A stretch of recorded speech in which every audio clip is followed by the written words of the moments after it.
Okay, it's another episode of Movie Time with this guy. Uh, this is gonna go pretty quickly today. Top three favorite movies of all time, top three Marvel movies, and top three DC movies. This is my opinion.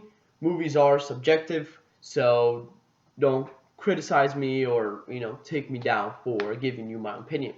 Top three favorite movies of all time. Warrior, starring Tom Hardy and Nick Nolte.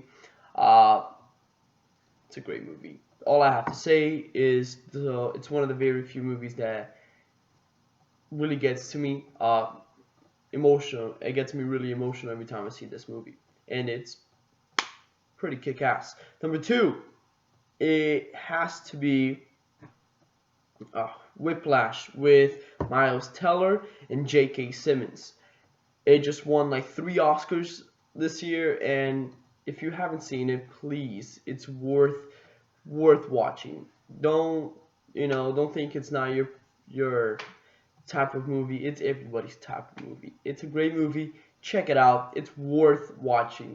And number three, rounding out my top three favorite movies of all time, has to be Pulp Fiction. How can I watch movies so much and not name a Quentin Tarantino movie? Quentin Tarantino is probably one of the greatest directors of all time, and he is just kicking ass. His movies never bore you, and it's just a kick-ass movie all around. Starring Samuel L. Jackson, he's in everything, and good reason why, because he's so good. But those are my top three favorite movies of all time. Tell me what you think about that. Those are my opinions. Moving on to top three Marvel movies. Captain America: Winter Soldier. First Captain America, terrible movie.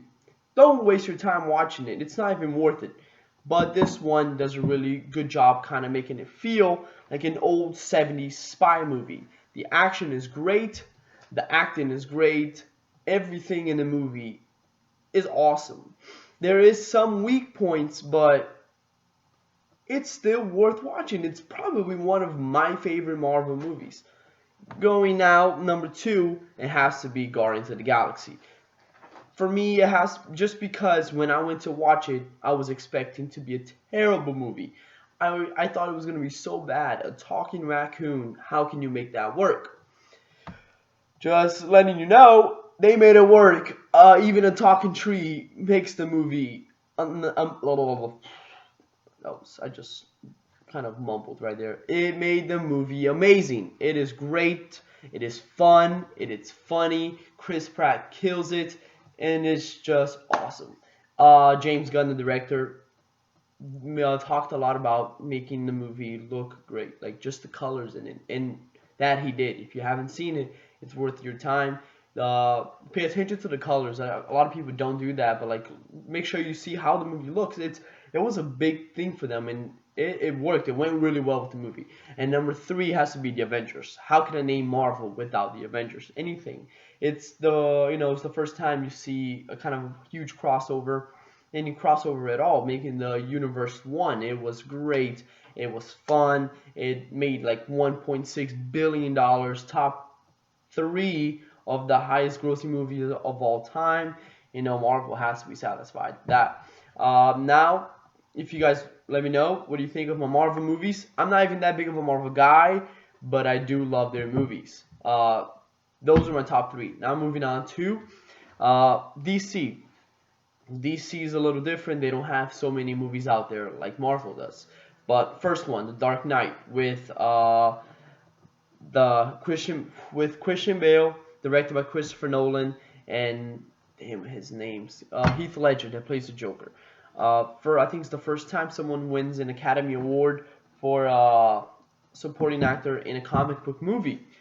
And just letting you know, that's how great he is as the Joker. If you haven't seen it, I don't know anybody who hasn't seen that movie. It's worth watching. It's nonstop, like not action, but like intriguement. Like you are in the edge of your seat the whole movie. You really get sucked into it.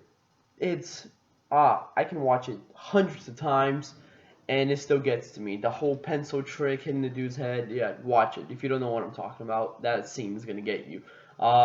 Number two has to be Men of Steel. Not everybody likes Men of Steel. I get that, but Men of Steel is more like it's one of those hate it or love it movies. I don't know many people who are right in between, like, ah, it was okay. It's usually more like, dude, I love it. I think it was phenomenal. Or it was like, I hate it. It was a terrible movie. Superman died. I am a huge Superman fan. Kind of biased towards him.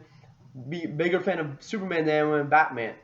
Watch it. It is worth seeing just for how it looks. Uh, like the whole cinematography, how Zack Snyder created Krypton. It gives you a different approach as well to Superman's origin.